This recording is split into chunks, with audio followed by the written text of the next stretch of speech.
on the show.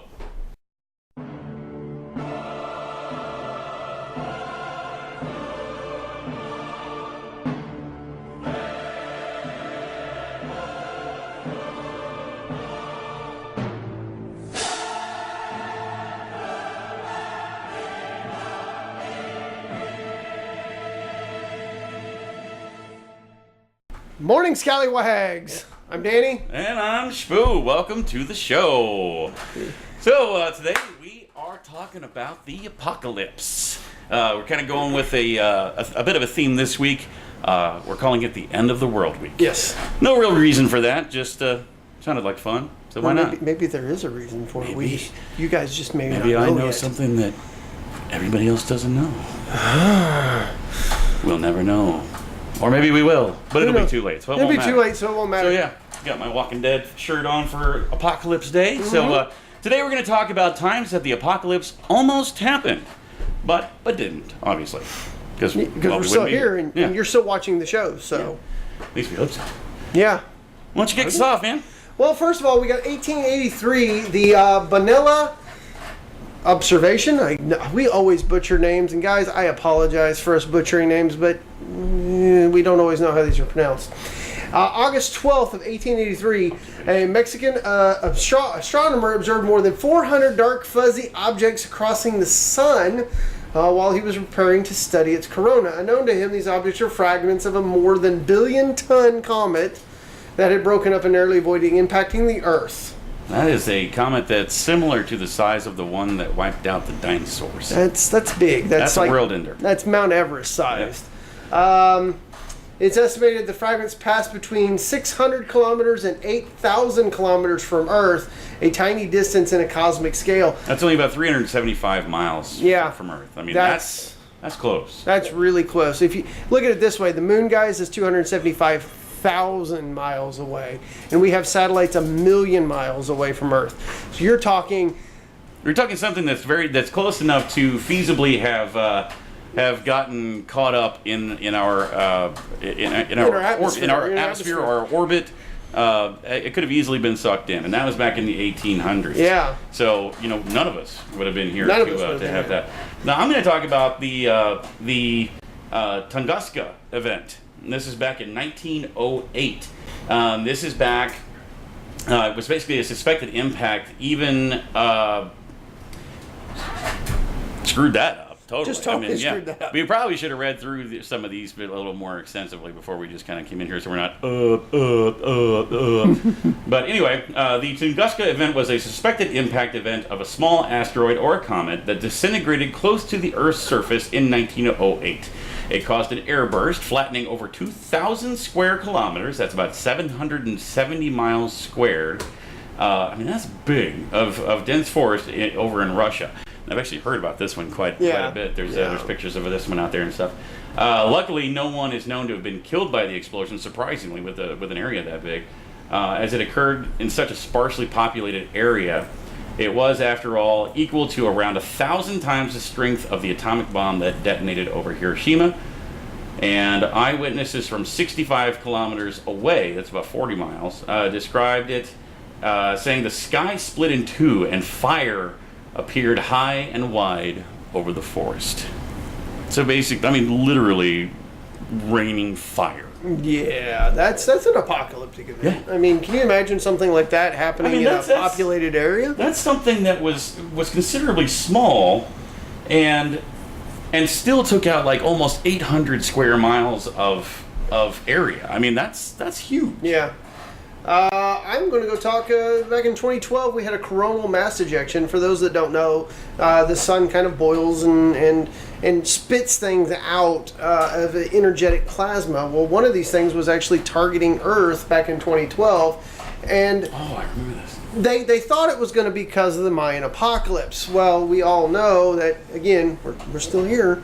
The apocalypse was closer you probably think, and a normally large ejection of plasma from the sun occurred in July of 2012, tearing through the orbit of Earth at the exact place where the planet had been just 9 days earlier.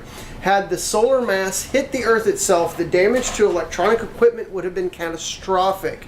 It would have caused trillions of dollars in damage and taken upwards of a decade to fully recover from.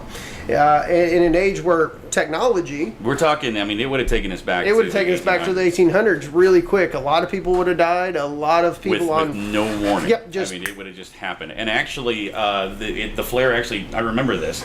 The flare actually did come close enough that there were basically EMP style events happening that happened all over the earth. There was, I think I remember I was working in a call center at that time, and we actually just out of nowhere lost power. I mean, phones went out, everything went out, cell phones went out. Cell phones are gone for about 2 hours. Yeah. And I mean, and that was, like it said, that was with hitting where we were 9 days ago. Just missing us. Yeah. Just missing us. Now there's a similar kind of flare that can happen at any time without any kind of notice. A large enough, I believe it's called a solar storm. I could be wrong on that, but it happens all the time. Happens, I mean, on a daily basis. And if one hits in just the right spot, we're gone. Yeah. The Earth will be. I mean, we will cook alive. I mean, yeah. Yeah. I mean, these are things that can happen at any moment. It could happen right now. But it didn't. But it didn't. So, yeah. Not until Scoochie recovers her email address. I said screw it and I just made a new one. Oh! Yeah. So, Anyway. Scoochie's dealing with an email crisis at the moment. She's having her own solar flare. Let's talk about 4581. The Acephalus? Asclepius. I don't know. It's a big asteroid. Big asteroid, yeah. Big asteroid. It's a name given to an asteroid that came within 645,000 kilometers, about 400,000 miles, of hitting Earth in March of 1989. Sounds pretty far, but the world nearly ended because that same asteroid passed through the exact position that Earth had been just 6 hours before. So even though 400,000 miles, that's how far we traveled over the course of 6 hours. So had that been 6 hours earlier, yeah, we'd be gone. I mean, and this is how close we come to being gone on a These are regular things basis. that you normally don't find out about until after they've almost happened. Right. Thank you, NASA. I'm looking at you. Had the asteroid hit, the explosion would have been roughly equivalent to a 600 megaton thermonuclear detonation. In comparison, the largest nuclear device ever actually detonated was only 50 megatons. And the resulting mushroom cloud from this detonation was 7 times the height of Mount Everest. And that was 50 megatons. So what is 7 times? 600 megatons is what we would have been looking at. Scoochie, quick math. 29,000 times, 29 times 7. So that'd be... Why are you asking the person who sucks at math? Because you have the calculator in your hand. Anyway, seven times is an astronomical amount. The mushroom cloud would have been in orbit. It would have been bye-bye Earth. It would have been bye-bye Earth. You're exactly right. Now we go from That's what that is. some natural occurring things to more man-made stuff. Because we're human, we all make errors. You're going to see our errors coming up. You've seen plenty of them this episode. This episode, yeah. In September of 1983, the Soviet nuclear early warning system reported that the U.S. had launched multiple intercontinental ballistic missiles towards the USSR. The alarm sounded. The computer system reported that 5 missiles were on their way, and Stanislav Petrov, the duty officer at one of the bases, declared that the warnings were false. One guy decided that's not right and stopped World War III. One guy. I can't believe that he was willing to take that big of a risk to say, whoa guys, whoa. Mutual destruction is not something we're here to do. I'm calling someone's bluff. And it ended up being a computer error. In fact, the false alarm was attributed to a rare alignment of sunlight on high altitude clouds. Wow. That's scary stuff, guys. Jumping ahead back to some natural stuff. I mean, this one's just crazy. The moon almost killed us back in 1961. Early warning radar bases located in Greenland began sending frantic alerts that a nuclear attack on the U.S. Was underway. As everyone in the military began to freak out, details of the large-scale attack flowed in. The North American Aerospace Defense Command went on high alert. Then someone asked, why would the Soviet Union launch an attack when their leader is in the U.S. for talks? Basically, they double-checked their information, and what they were actually seeing in their reports was the moon. The moon almost got us killed. So again, one guy prevented World War III. Just after these guys are trained, highly trained, and their gut intuition says, nope, not today. Yeah. Not today. I got a training mishap that almost caused World War III. Back in '79, programmers at NORAD almost triggered World War III when they ran a regularly scheduled computer simulation of a Soviet attack. There was a movie made of this. Mm-hmm. If you're old enough to remember it, I'm not going to give the name. If you know what it is, comment below. The computer systems on which it ran the simulation were connected to the NORAD network, broadcasting live data of the fake attack to defense systems across the nation. Fighter jets were scrambled. Those in the know said goodbye. This is how serious we were, guys. They said goodbye to their loved ones, and there was terror across the military. A big sigh of relief was breathed, though, when the news broke that it was all a computer simulation gone awry.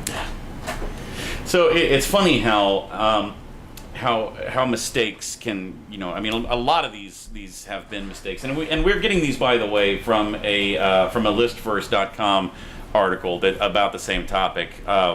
We knew we were going to talk about this today, and so we went looking for some of the best examples, and we really liked the list that they had. They really had a good list, so thanks to those guys. Yeah, so we're giving them props for that. We'll put the link for this article down in the comments below, or not the comments, but down in the description below, so you guys can go check it out, because there's a couple of them here that we didn't mention. but yeah, human error is the cause for a number of these, obviously, and there's so many things. Like, for example, there was actually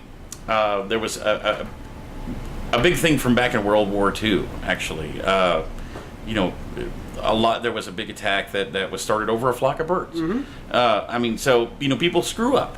Yeah. And those screw ups, you always hear that your mistakes have consequences. Well, sometimes these consequences nearly kill us.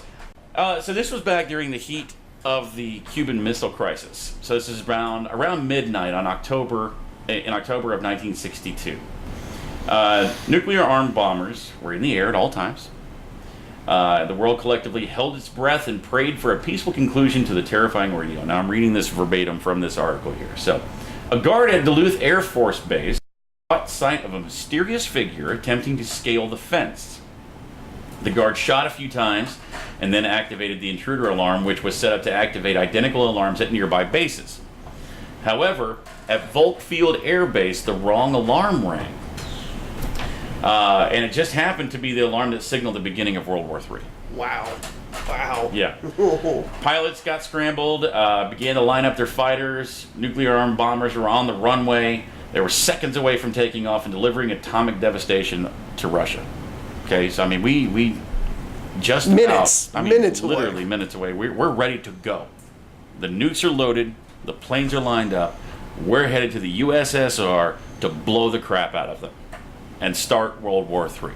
Now, I'm going to pausing here for just a moment because, it's been said a lot of times that the world will end. If World War III actually happens in the way that the World War III would likely happen, especially back then, maybe not so much now, but back then, the world would have ended with the push of a button. Yeah. Because as soon as somebody pushes that button, everybody else is going to push their buttons to retaliate. Bye-bye Earth. Yeah. There's not too many safe places. Now, I'm guesstimating here. This was an actual fact around 1990. This would have been around 92. Early 90s. So, early 90s.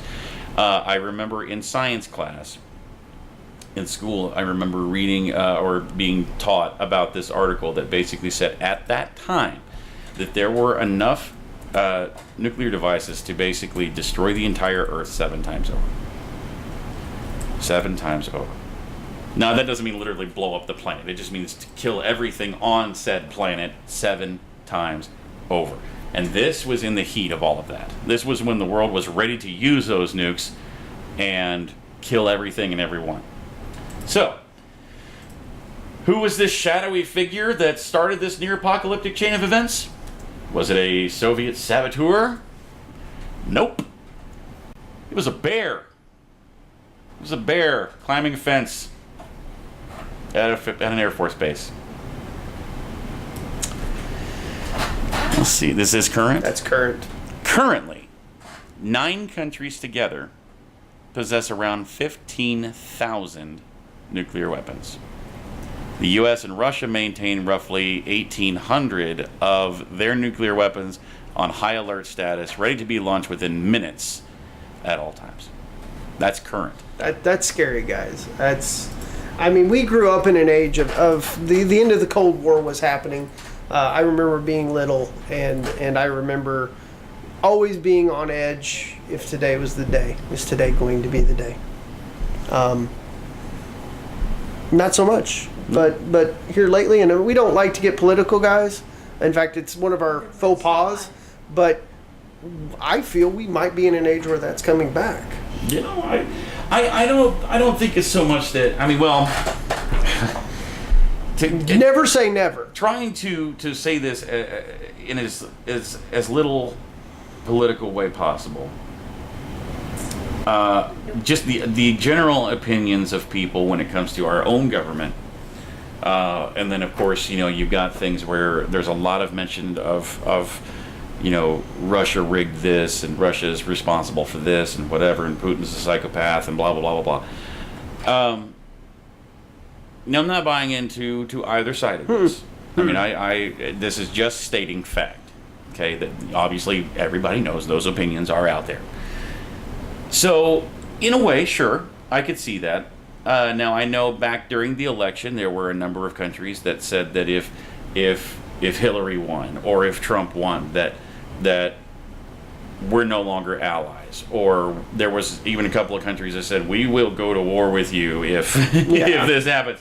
So you may be right. Yeah. But my problem is, and we've mentioned this before, that we as a society, and I'm going to go ahead and say it, that the U.S. is probably the worst about this in the world. That we as a society are becoming more arrogant, less educated, and just overall. So basically what it boils down to, I don't think it's going to be so much a political stance on that as much as it will be an ego thing, where someone will take something wrong, someone will hear something wrong, something like this is going to happen, where a mistake is going to happen, and the next thing you know, at the very least, we're at war. At the very worst, the U.S. is either no longer a superpower or we're no longer a country. We're just gone. Yeah. The population would be. Yeah, the point is, the point is, use some common sense. It's short supply nowadays. Try to love each other, or at least like each other, or at least stay out of each other's business, because you never know when a simple mistake can start World War III. Yeah. So anyway, that's going to wrap it up for today's episode, guys. As always, we welcome your comments. Put them in the comments below. Like, share, subscribe. Check us out on all of our social media platforms. Here. And, don't forget our contest. You want to tell them about that, Sprue? We do have the contest. By the time that this airs, actually, we'll kind of know if this is gone. But we film all of our week's episodes on Thursdays. Yep. So at the time of this filming, we don't know. But we have our weekly challenge of make sure you watch it on Facebook to see what the number for the week is. But if we reach X amount of subscribers, then we're going to be giving away a $25 Amazon gift card to someone who is subscribed to the channel and likes us on at least one of our social media pages. So make sure you get as many of your friends to subscribe to the channel as you can. Make sure you're sharing the videos, comment and liking, all those types of things. We will take that into account as well. So, yeah, get that stuff, get that ball rolling. And until next time. Hi, I'm Ken, and I'm from Lebanon. And now for the Russian clip of the day. Владимир Путин, ну и на нашем канале прямая трансляция.